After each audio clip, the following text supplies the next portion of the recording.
Here's Chapter 16, The True Test. The True Test. Marco stretched as he walked into the living room, feeling the satisfaction of a good night's rest. Yesterday's chaos, the drunken duel, his victory over Gobbler, and the rowdy celebrations, was behind him. Today, the real challenge awaited. Lena was sitting on the floor, talking to her 3 half-ogre brothers, who looked far more serious than they had the night before. Thragor, Mulgrok, and Gorgrath sat around a rough wooden table, their eyes wary as Marco entered.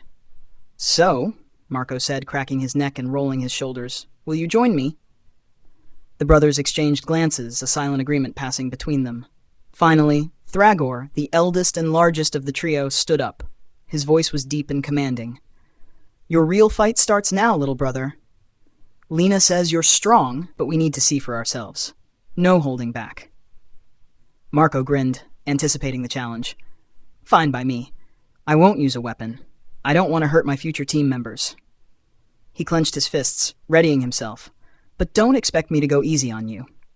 The ogres rose to their feet, their massive frames towering over him. Each brother was easily 3 times his size, their bulging muscles a testament to their raw power. But Marco wasn't fazed. He'd faced more terrifying foes in the dungeon. Leaning against the wall, Lena grinned mischievously. "Show them what you've got, hubby. Let's prove why you're the strongest man in my life."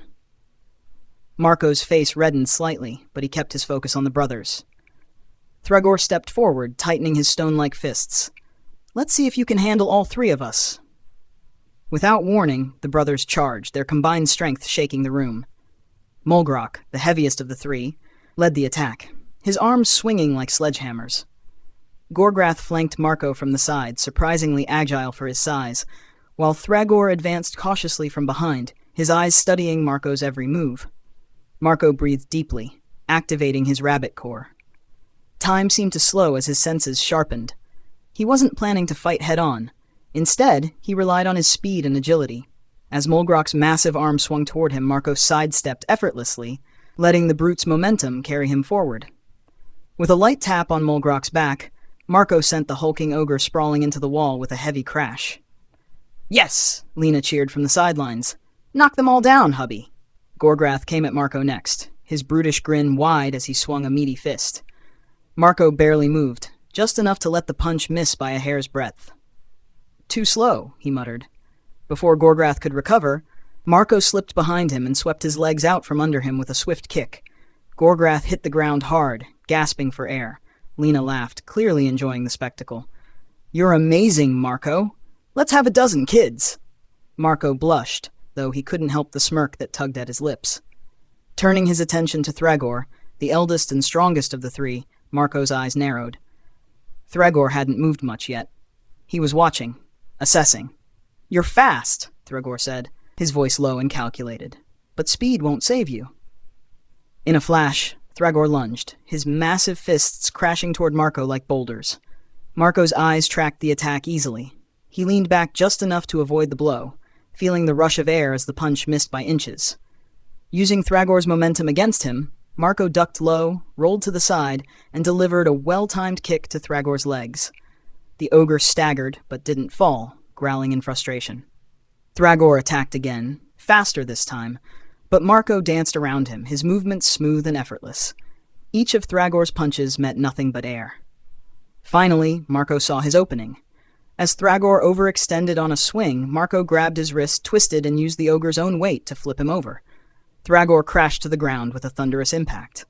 Lena's cheers filled the room. "Yes! That's my man! You're unstoppable, hubby!" Panting slightly, Marco stood over the 3 fallen brothers, none of whom had landed a single hit. With minimal effort, Marco had outmaneuvered, tripped, and pushed them down, using their size and strength against them. Thragor groaned as he sat up, rubbing his head. That was impressive. Mulgrok, still leaning against the wall, grunted in agreement.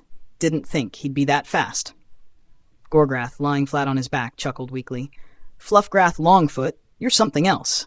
Marco smiled, cracking his knuckles. "So will you join me?" The brothers exchanged another look before Thragor nodded. "You've earned our respect, little brother. We'll join you." Lena jumped into Marco's arms, planting a kiss on his cheek. "I knew you'd win. Now we've got a team." Marco chuckled, holding her close. Yeah, we're just getting started.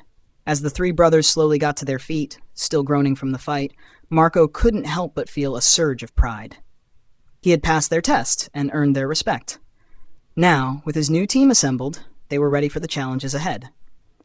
Chapter 17, Fluffgrath Longfoot's journey continues. I stood over my newly defeated brothers-in-law, trying to catch my breath after the fight. My heart still pounded from the adrenaline, but there was no time to bask in the victory. All right, no time for rest, I said, clapping my hands together. I won, so let's get moving. We'll say goodbye to father-in-law and start grinding for experience on the third floor. Lena, full of energy as usual, practically bounced beside me. Fluffgrath Longfoot's orders, she giggled, giving me a playful nudge. I smirked at her and led the group back to the Goblin King's throne room. As we walked in, the king's eyes glinted with approval. His massive frame looked relaxed in the oversized stone throne, but there was still a sharp, calculating look in his gaze. Father, I began, taking a deep breath, we're heading off, but I wanted to say thank you for everything. The Goblin King grunted and nodded. You fought well enough to earn my daughter's respect. That's more than most can say. His eyes shifted to the half-ogre brothers behind me, giving a small nod of approval. I hesitated for a moment, thinking about the future. I'll repay you in a month, I added. I'll create a portal to connect my kingdom to your throne room, if you agree. The king's eyes lit up at the mention of a portal, clearly interested. A portal, huh? Useful. Very well. I agree. With that settled, my team and I headed toward the staircase that led to the third floor. As we began the descent, I found myself walking alongside the Goblin King, who seemed more intrigued by me than before. Turns out, the king said with a gruff chuckle, I'm one of the floor bosses. The strongest on this floor, in fact. I blinked, surprised. You're a floor boss? But you talk, unlike the lion bear. Is that because you speak a different language? The king laughed and shook his head. No, the dungeon automatically translates everything into Latin. We're all speaking Latin without realizing it. It just translates back into whatever language we're used to hearing. I furrowed my brow, curiosity getting the better of me. So, the lion bear couldn't speak because it had gone feral? His expression darkened a little as he explained. It's not that it couldn't. It either didn't want to, or it lost its mind. Some floor bosses, after being killed repeatedly, lose themselves. They turn into mindless beasts. The privilege of being revived comes with a price. Madness over time. The weight of that revelation hit me hard. So you train to avoid that? I asked, feeling a sense of unease. He nodded. Every day. I keep my mind sharp, because once you let it slip, there's no coming back. I took a deep breath, realizing how much darker this dungeon world was than I'd initially thought. I'll see you in a month. I promised, my voice steady. The king gave one last grunt of approval as I led my party down the cliffside stairs. When we reached the third floor, I immediately noticed a change. It was darker here, and the air felt thick, almost oppressive. Shadows clung to the walls, and the monsters lurking ahead felt stronger, more dangerous. But I couldn't let that bother me. I turned to my team, determination surging through me. For the next 3 days, I'll handle the fighting. I told them, your job is to gather the loot. We need materials for crafting, and I need to train. Lena's eyes lit up. I can brew potions. I am a goblin witch, after all, she said with a proud smile. I grinned, feeling the team's energy rising. Perfect, let's get to work. For the next 12 hours, I fought non-stop. My speed, strength, and agility were too much for most of the monsters on the third floor. Each kill brought in materials and loot, filling my bag, but more importantly, I could feel us getting stronger. Lena and her brothers worked tirelessly, collecting the spoils while I focused on clearing the way. By the time I finally paused to catch my breath, my team had leveled up. Fluffgrath Longfoot needs a breather, I joked, rubbing the back of my neck. I opened a portal, linking the third floor to my kingdom. Follow me. We stepped through, and the familiar sight of my small home overlooking the abyss greeted us. As our footsteps echoed through the cavern, Lily appeared from around the corner, her eyes practically glowing with excitement. How did it go? She asked, practically bouncing with curiosity.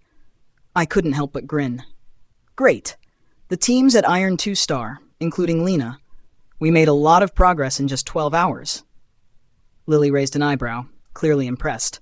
At this rate, you'll reach Iron 4-star in a few days. But, she crossed her arms and gave me a pointed look, you haven't even introduced me to your team yet. I scratched my head, feeling a little embarrassed. Right, sorry about that. This is Thragor Stonefist, I said, pointing to the biggest of Lena's brothers. The one picking his nose is Gorgrath the Brute. And that guy, I added, pointing to Mulgrok, who was still gnawing on a piece of meat, is Mulgrok the Devourer. Lily gave each of them a nod, but before I could continue, I smirked and added, Oh, and my name is now Fluffgrath Longfoot. Lily burst into laughter, clutching her stomach.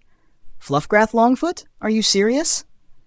Before I could respond, Lena grabbed my arm, her playful grin returning. Mr. Fluffgrath Longfoot, she teased, come with me. I want to introduce you to something, too. My face flushed bright red as Lily's laughter grew even louder. Caught off guard and too flustered to argue, I let Lena lead me away, her mischievous grin never leaving her face. As we disappeared into the depths of my kingdom, I could hear Thragor leaning over to Gorgrath, whispering, I think we're going to fit right in with this lot. Mulgrok just grunted in agreement, tearing into another piece of meat with a satisfied smile. First-person enhancements. Personal insights. The shift to first person enhances Marco's internal thoughts,